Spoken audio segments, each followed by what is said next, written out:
Kirim kan. Tanya. Ya makan jangan macam.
Bismillahirrahmanirrahim. Assalamualaikum warahmatullahi wabarakatuh.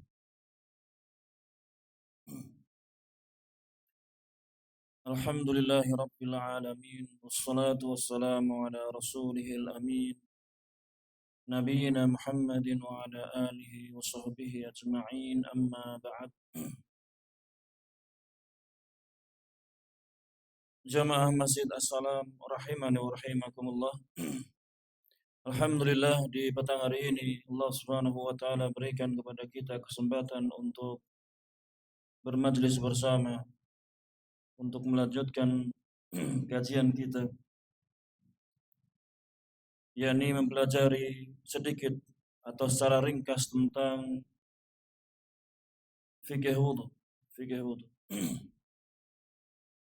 Kemudian salawat dan salam semoga senantiasa tercurahkan kepada suri teladan kita Rasulullah Muhammad sallallahu alaihi wasallam, kepada para keluarganya, kepada para sahabatnya, dan juga kepada para pengikutnya sampai yaumul akhir nanti. Jamaah rahimani wa rahimakumullah. Di pertemuan yang lalu, yakni kita sudah sampai di bagian ghuslul yadain, yakni mencuci atau membasuh kedua tangan. Ya. Kemudian di sore hari ini kita lanjutkan setelah membasuh kedua tangannya, mencuci kedua tangannya sampai siku, di mana yang wajib 1 kali cucian, kemudian 2 disunahkan, dan juga disunahkan 3 kali. Bagian wudu selanjutnya yakni mashur ra'si, yakni mengusap kepala. Mashur ra'si yakni mengusap kepala.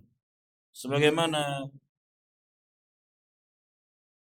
dicontohkan oleh Utsman Affan radhiyallahu anhu, dijelaskan bahwasannya thumma masaha bi ra'sihi. Kemudian beliau mengusap kepalanya. Ya. Mengusap kepala ini termasuk hukumnya fardhu, hukumnya wajib di dalam wudu. Tidak ada silang pendapat di kalangan para ulama tentang kewajiban mengusap kepala ini.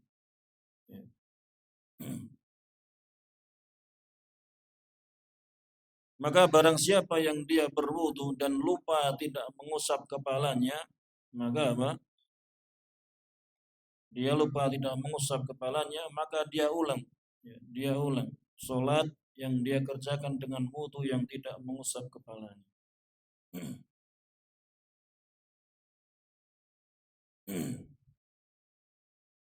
Kemudian di dalam mengusap kepala ini disunnahkan anna sunnata an yakuna al-ma'u alladhi yumsahu bihi ar-ra'su ma'an jadidan. Disunnahkan air yang digunakan untuk mengusap kepala itu air yang baru. Air yang baru.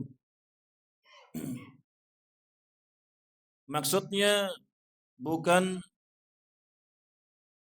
sisa dari dia mencuci tangannya. Ya. Bukan dari sisa dia tangannya masih basah telapak tangannya, kemudian dia gunakan untuk mengusap kepalanya. Yang disunnahkan dia mengambil air baru lagi, untuk digunakan mengusap kepalanya. Ya.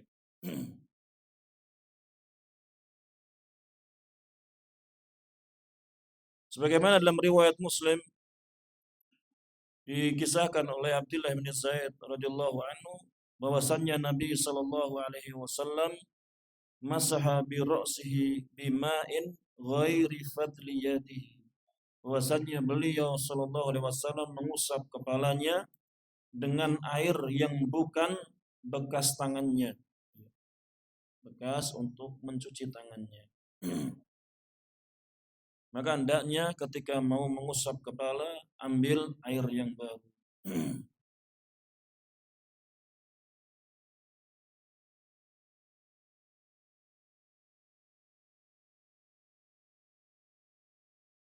Kemudian yusannu ghamsul yadaini bil ma'i jami'an inda iradati masyir ra'si. Disunnahkan untuk mencelupkan atau memasukkan kedua tangannya untuk mengambil air. Disunnahkan dengan menggunakan kedua tangannya dalam mengambil air ketika dia mau mengusap kepala. Ya. Jadi dua tangannya ini yang dimasukkan ke dalam bejananya. Ya. Bisa dengan cara dia mengambil air kemudian dibuang airnya kemudian dia usapkan, atau dia celupkan keduanya kemudian dihentas tanpa mengambil air kemudian diusapkan kepalanya. Ya. Dua-duanya tidak masalah. Ya, dua-duanya tidak masalah. Kalau airnya pas sedikit, ya bisa dicelupkan saja tanpa dengan mengambil air, dia masukkan kedua tangannya, kemudian langsung dia usapkan ke kepalanya. Ya.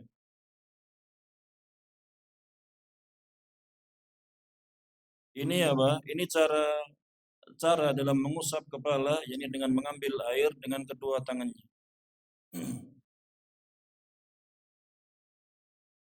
Adapun yang diusap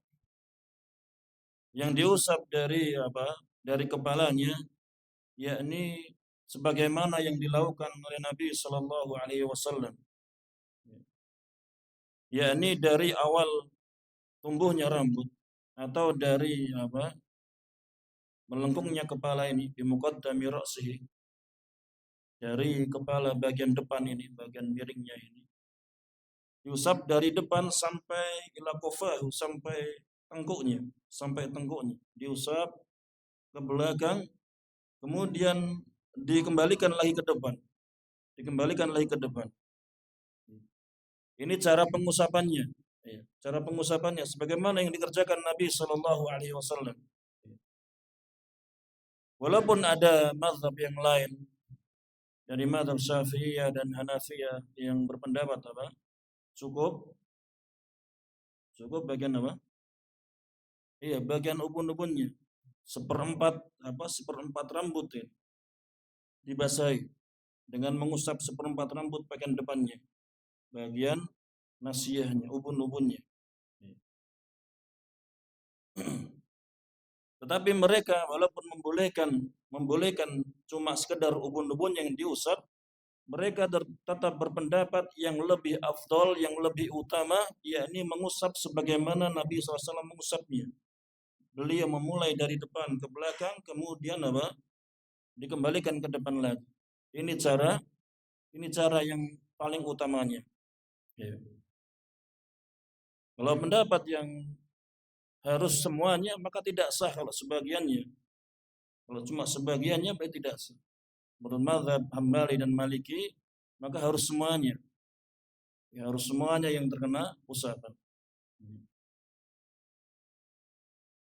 Terlepas dari silang pendapat, tentunya kita juga hendaknya berlapang dada ketika imam kita misalnya yang menjadi imam ternyata Kita lihat ternyata ketika wudu cuma ubun-ubunnya saja yang diusap.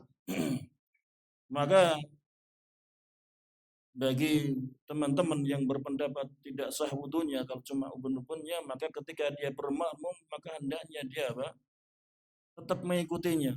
Karena imam sudah mengerjakan wudu dengan wudu yang dianggap sah oleh dia.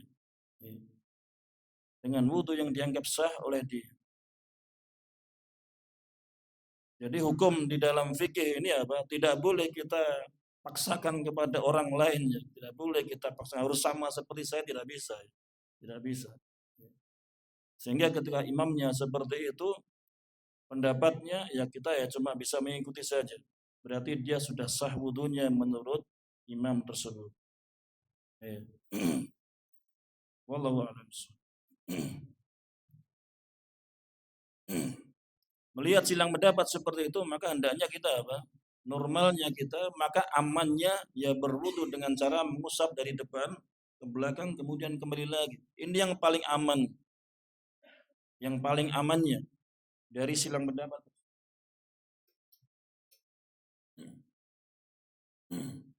Iya. Karena jangan-jangan yang benar yang madzhab Hambali, yang tidak sah kalau cuma sebagian, ya kan? Yang penting kita mengusapnya semuanya.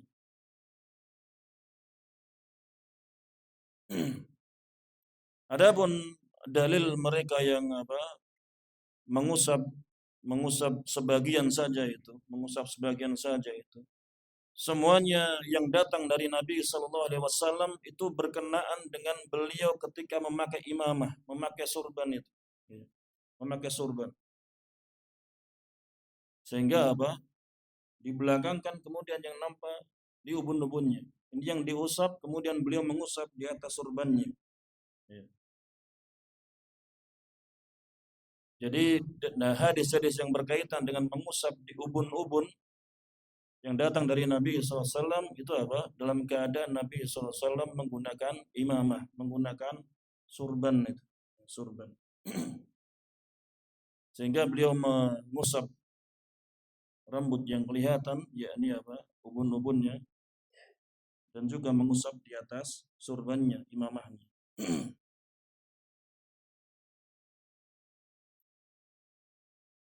Dan mengusap kepala ini juga berlaku mereka bagi orang-orang yang gundul. Orang yang gundul pun harus tetap dia mengusap kepalanya, Dan yang perlu diperhatikan di sini perintahnya mengusap, bukan mencuci sebagaimana tangan atau wajah.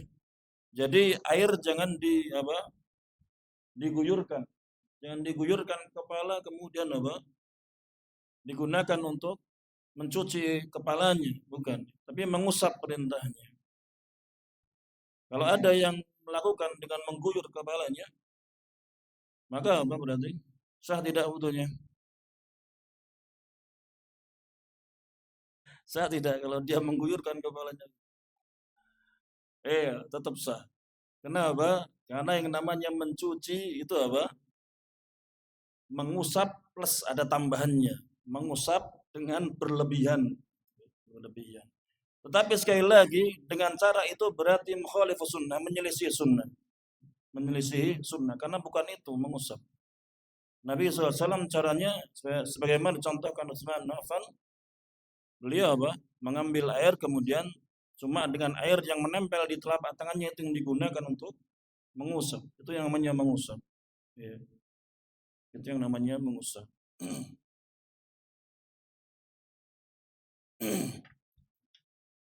Kemudian jamaah rahimani wa rahimakumullah. Bagaimana dengan rambut yang gondrong? Dengan rambut yang panjang, ya panjang bukan gondrong, panjang.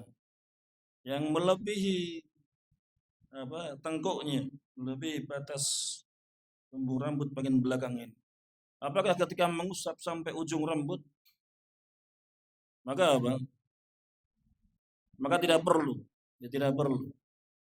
Yang menjadi kewajiban di dalam mengusap kepala yakni rambut menutupi kepala, yakni dari depan ini, tempat lekuk di depan ini, depan atas ini sampai di tengkuknya. Adapun yang terlewat ini tidak perlu untuk diusap, baik laki-laki maupun perempuan. Ya, baik laki-laki maupun perempuan. Cukup sampai tengkuk saja, walaupun rambutnya panjang, kemudian dikembalikan ke depan lagi mengusapannya.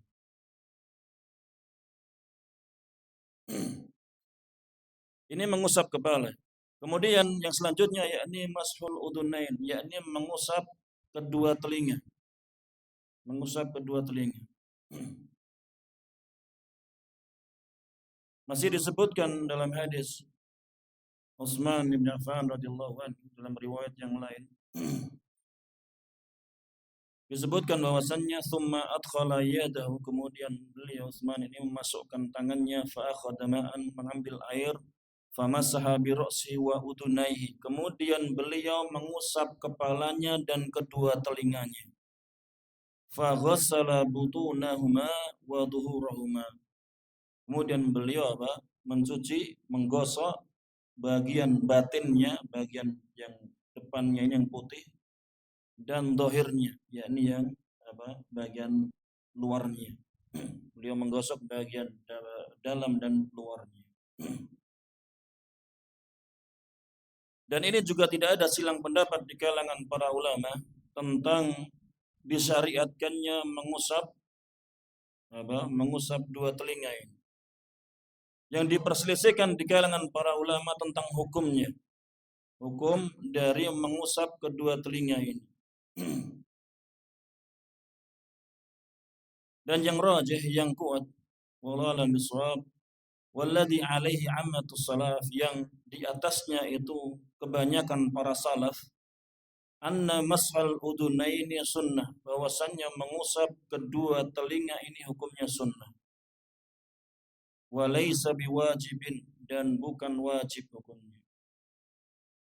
Wala yu'idu tarikuhuma amdan aw sahwan, dan orang yang meninggalkan mencuci telinganya itu orang yang meninggalkannya tidak perlu untuk mengulangi, baik dia sengaja meninggalkan atau lupa, maka tidak perlu mengulangi wudunya. Wa huwa qaulul a'immatil arba, dan ini pendapat dari imam yang empat. Pendapat dari imam yang empat. Walaupun ada yang berpendapat wajib. Salah satu pendapat dari Imam Ahmad rahimahullah, dan ini yang menjadi muktamad mereka, bahwasannya hukumnya ini wajib.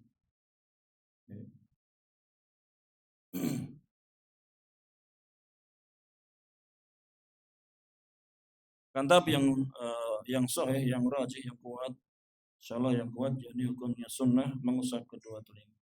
Caranya mengusap kedua telinga yakni dengan air sisa mengusap kepala tadi, yakni dia ambil satu air, kemudian untuk mengusap kepala dari depan ke belakang, kemudian kembali ke depan lagi, kemudian jari jari telunjuknya dia gunakan untuk mencuci yang batinnya, bagian dalamnya, kemudian jempolnya yang dia gunakan untuk mencuci bagian luarnya. Dengan cara bagaimanapun bebas. Tidak ada harus dari bawah ke atas atau sebagainya. Bebas. Ya.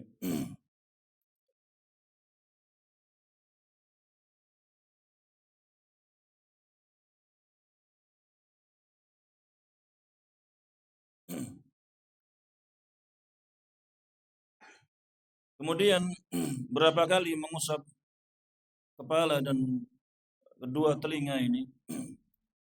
Berapa kali mengusapnya? Dengan usapan marratan wahidatan, yakni satu kali usapan. Satu kali usapan. Ya. Adapun beberapa riwayat yang mengatakan 2 kali atau 3 kali, maka itu riwayat yang tidak sahih.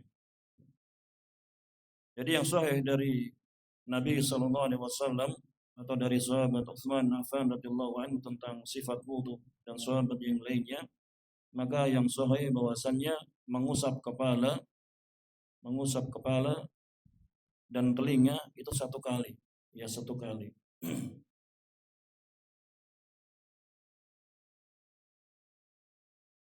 Ini mengusap kepala dan kedua telinga. Kemudian yang terakhir, yang terakhir dari berwudu, yakni ghuslu rijlain, yakni ghuslu rijlain, yakni mencuci atau membasuh kedua kaki. Sebagaimana apa yang dilakukan oleh Utsman bin Affan radhiyallahu anhu, thumma ghassala kulla rijlin thalathan. Atau dalam riwayat yang lain disebutkan thumma ghassala rijlaihi thalatha mirarin ilal ka'bain. Kemudian Utsman bin Affan mencuci kedua kakinya 3 kali sampai kedua mata kakinya. Sampai kedua mata kakinya. Berarti mata kakinya apa? Ikut atau tidak? Ikut dicuci. Mata kakinya ikut basah. Mata kakinya. Dan ini juga semakna dengan ayat firman Allah Subhanahu wa taala surat Al-Maidah ayat ke-6, wa arjulakum ilal ka'bain. Dan cucilah kaki-kaki kalian sampai mata kaki. Dan ini ijma, sepakat para ulama, ya, bahwasannya ketika mencuci kaki ini dengan dicuci, ya, dengan digosel, dengan digosel, ya, ini dengan dicuci, bukan diusap, kecuali dalam keadaan dia apa? Memakai khuf, memakai sepatu, memakai kaos kaki, maka boleh ketika terpenuhi syarat-syaratnya dia mengusap kakinya. Ya. Adapun ketika tidak ada khuf, tidak ada sepatu, maka apa? Dia harus mencucinya. Walaupun ada firqah yang lain yang berpendapat mengusap, maka itu apa? Itu pendapat yang syadz, pendapat yang tidak sahih. Dan disunnahkan di dalam mencuci kaki ini, yakni dengan melakukan takhlilul asabi', yakni menyela jari. Karena yang namanya kaki ini jarinya agak lumayan apa? Tidak renggang sebagaimana tangan kita, ya. Jadi agak rapat. Sehingga butuh. Ketika seorang butuh dengan di sela-sela jari kakinya, maka hendaknya dia melakukannya. Sebagaimana disebutkan bahwasannya ada seorang sahabat mengatakan, ra'aitu Rasulullah sallallahu alaihi wasallam idza tawaddaa yatluqu asabi'a rijlaihi bi khinsir. Aku melihat Rasulullah sallallahu alaihi wasallam apabila beliau berwudu, beliau menggosok jari-jari kakinya dengan kelingkingnya. Iya. Dengan jari-jari kelingking, dengan jari kelingking dimasukkan. Iya.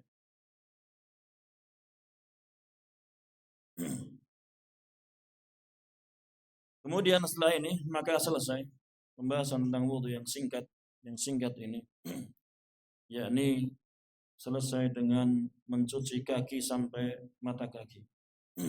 Adapun setelah berwudu, maka diperbolehkan bagi seorang untuk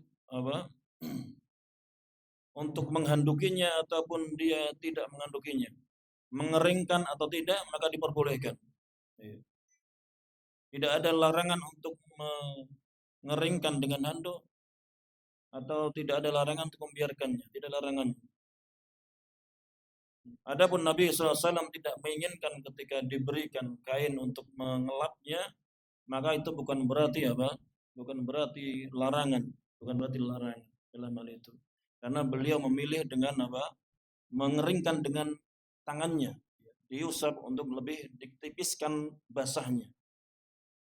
Sehingga ya perlu dilihat keadaannya. Apabila cuaca lagi panas-panasnya cuaca panas, maka ya agak lembab sedikit dengan cuma dikipas-kipaskan dengan tangan, itu lebih bagus, lebih enak di badan. Tapi kalau cuacanya dingin, maka dengan handuk itu lebih enak di badan, lebih mengurangi rasa dinginnya. Ini diperhatikan keadaannya saja. Wallahu a'lam.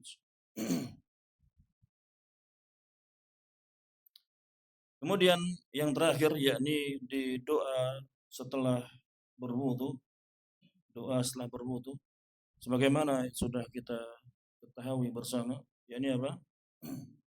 Doa setelah wudu apa? Setelah berwudu kita membaca apa? Asyhadu an la ilaha illallah wahdahu la syarika lah, asyhadu anna Muhammadan abduhu wa rasuluh. Sampai situ boleh selesai. Atau ditambah, atau ditambah. Iya. Sampai di situ boleh atau ditambah Allahumma ja'alni minat tawwabin wa ja'alni minat mutatahhirin. Iya. Dan tidak perlu mengangkat kedua tangan juga tidak perlu menghadap kiblat juga tidak diperlukan, tidak diperlukan. Wallahu a'lam bishawab. Wallahu a'lam bishawab. Maka kita nggak selesai pembahasan tentang wudu. Iya. Adapun tentang sunnah sholat setelah wudu, insyaallah antum sudah paham.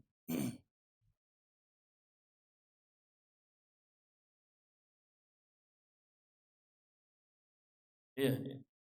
Mau sudah selesai atau mau pindah bahas sholat? Iya. Ya kita masuk di pertanyaan tanya jawab.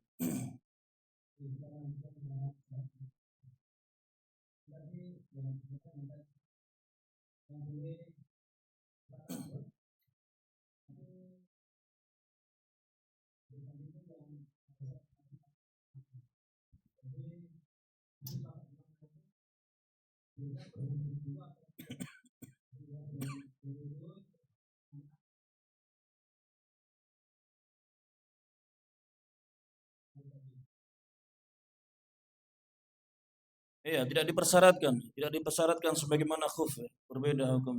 Tidak dipersyaratkan harus berwudu dulu, tidak dipersyaratkan. Jadi ketika pakai imamah tidak dipersyaratkan untuk berwudu dulu baru pakai imamah, kemudian baru boleh mengusap, tidak dipersyaratkan seperti itu. Tapi kalau mau seperti itu juga lebih bagus ya, lebih bagus tuh. Iya. Tapi tidak dipersyaratkan harus berwudu dulu sebelum memakai imamah, kemudian baru boleh mengusap. Karena beda dengan hukum khuf. Hukum khuf. Wallahu a'lam.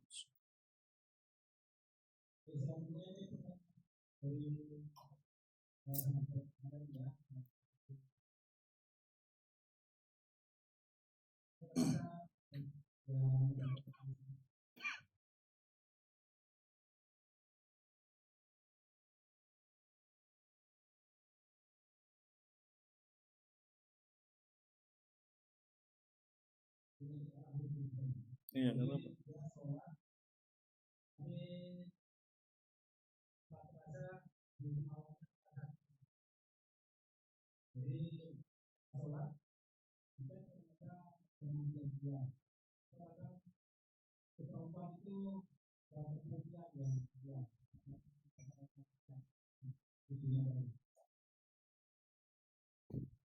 Iya, di antara perkara yang membatalkan wudu, yakni adanya sesuatu yang keluar dari dua jalan.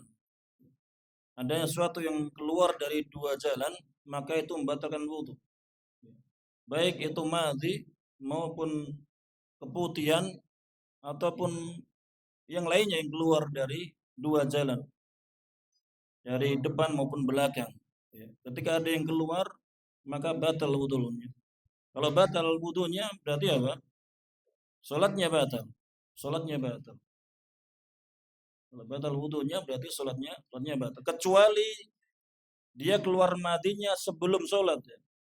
Dia keluar madinya sebelum sholat. Kemudian dia berwudu, kemudian dia sholat. Dan baru sadar setelah apa? Setelah sholat ternyata keluar ada madinya, ada bekas madinya. Itu najis, karena madi itu najis. Maka apa? Maka ini utur, tidak masalah ketika itu. Karena ketidaktahuan ada najis di situ, maka apa? Tetap sah sholatnya. Ya, tetap sah sholatnya. Berbeda ketika keluarnya pas sholat, maka berarti apa? Membatalkan wudhu, maka yang membatalkan sholat. Ya Allah.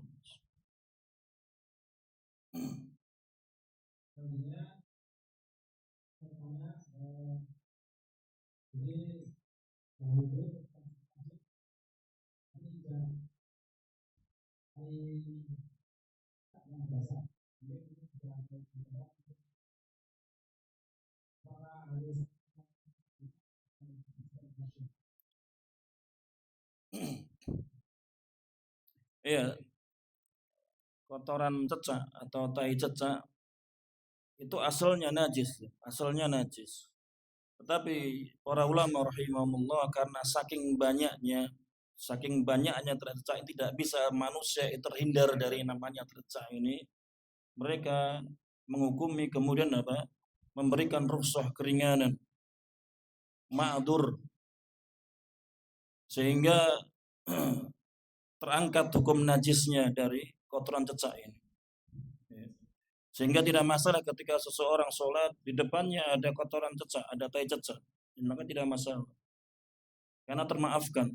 Kotoran cecak termasuk kotoran yang termaafkan dari kenajisan.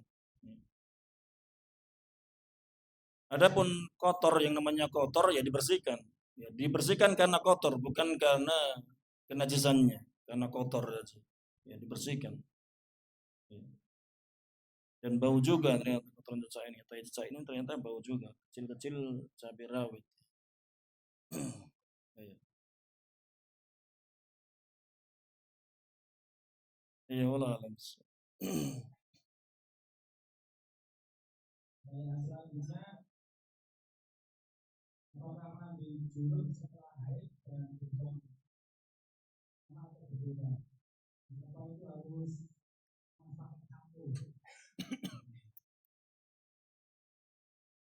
Ya, intinya mandi janabah bagi wanita karena sebab haid, karena sebab nifas, karena sebab berhubungan badan jima, maka tata caranya sama, semuanya sama.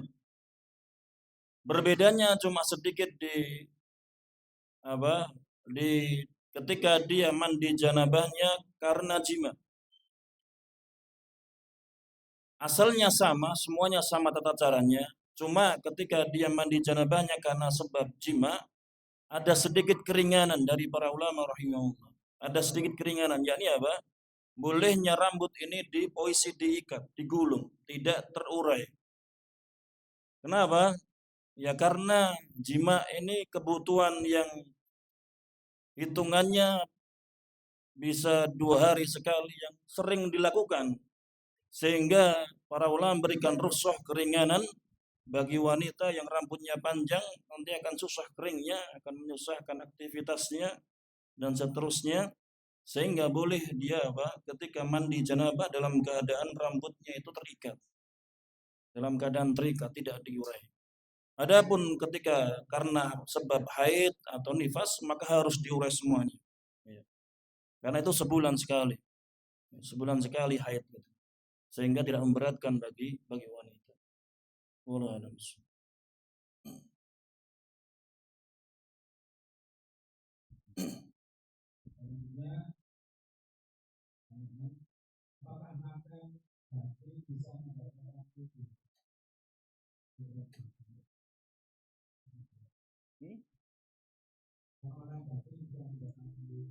Makan daging apa ini? Bukan makan daging saudaranya.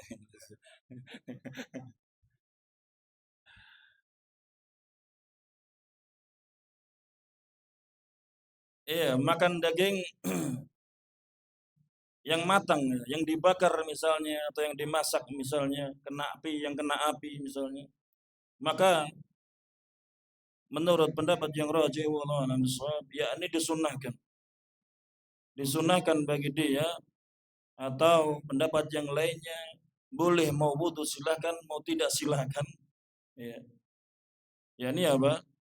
Karena makan daging yang dimasak, makan daging yang dimasak. Akan tetapi intinya tidak membatalkan kecuali daging unta, kecuali daging unta. Adapun daging unta maka Nabi SAW memerintahkan untuk berwudu, ya, untuk berwudu karena makan daging unta. Ya. Apa itu alasannya? Kenapa Nabi membedakannya? Wallahu alam bishawab. Saya juga tidak tahu kenapa Nabi membedakan kalau daging unta kok suruh wudu, kalau daging kambing kok in syi'ta tawadda wa in syi'ta lam tatawadda. Ya. Jika makan daging kambing, silakan kalau mau berwudu, kalau tidak ya nggak masalah nggak berwudu. Ya, walau alam masalahnya apa, ilahnya, sebabnya apa kok dibedakan daging unta dan daging kambing.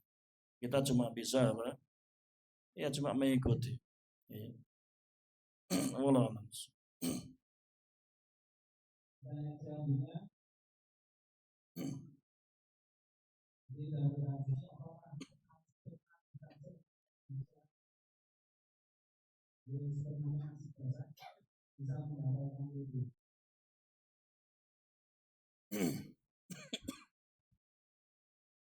Jadi sperma, air mani, ya bahasa halusnya air mani.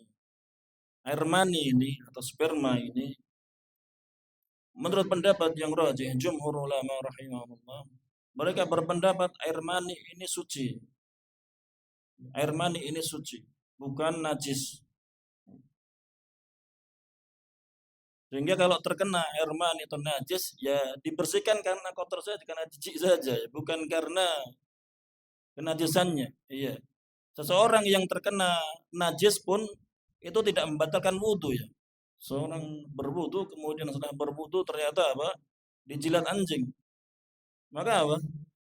Ya dicuci saja yang dijilat anjing tadi. Tidak perlu berwudhu lagi karena dijilat anjing tidak membatalkan wudhu. Cuma apa? Itu najis sehingga harus dicuci. Tetapi tidak membatalkan wudhu. Ya. Beda antara apa? Antara perkara yang najis dan membatalkan wudhu. Najis dan hadas itu berbeda. Wallah.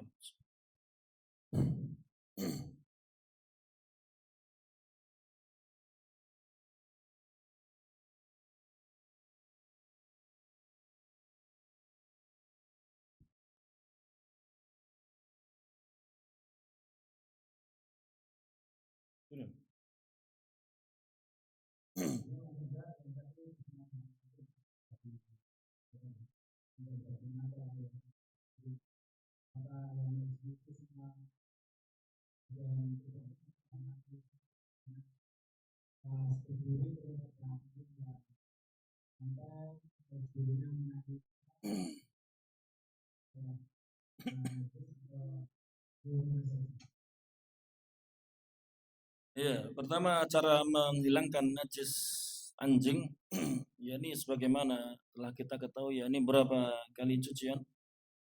7 kali cucian. Kenapa 7? Nggak usah ditanya. Kenapa 7? Nggak usah ditanya. Karena Nabi SAW memerintahkan apa? Dengan 7 kali cucian. Ya. Dalam riwayat yang lain 8.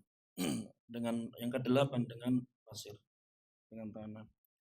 Dengan 7 kali cucian, yang satu kalinya, yang pertamanya yang lebih utamanya, yakni apa? Dicampur dengan tanah, ya dengan tanah. Ini cara menghilangkan najis anjing karena anjing. Adapun bagian mana yang najis dari anjing tersebut, apakah air liurnya saja atau semuanya? Ini silang pendapat yang apa? Yang panjang ya. Yang panjang. Ada sebagian ulama yang berpendapat apa? Yang najis cuma air liurnya saja. Ada sebagian lagi yang berpendapat semuanya termasuk bulu-bulunya. Ya, termasuk bulu-bulunya. Syafi'iyah, Syafi'iyah. Termasuk bulu-bulunya itu najis. Ada yang berpendapat air liur anjing itu tidak najis. Siapa yang berpendapat tidak najis? Ya. Maliki ya. Malik berpendapat air liur tidak najis. Tetapi apa? Tetap dicuci 7 kali. Wah, ini agak apa? Agak rumitnya di sini. Karena Nabi memerintahkan untuk dicuci 7 kali, ya dicuci saja 7 kali. Tetapi alasannya bukan karena najis ya, karena bukan karena najis. Yang penting dicuci saja ketika kena air liur 7 kali. Ya walau alam biswab yang rajih yang mana, wallahu alam biswab. Sebisa mungkin dihindari walaupun cuma badannya, bulunya dihindari, jangan bersentuhan dengan anjing. Ya, bersentuhan dengan anjing. Iya, ini saja yang lebih aman. Wallahu alam biswab.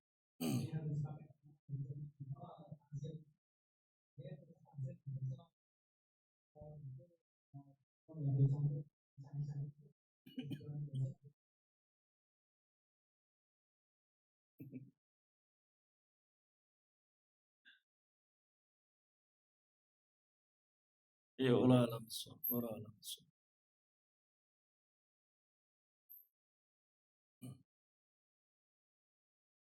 Iya, karena sudah kurang 2 menit lagi. Sudah tidak ada lagi yang masih iskal dalam masalah taharah.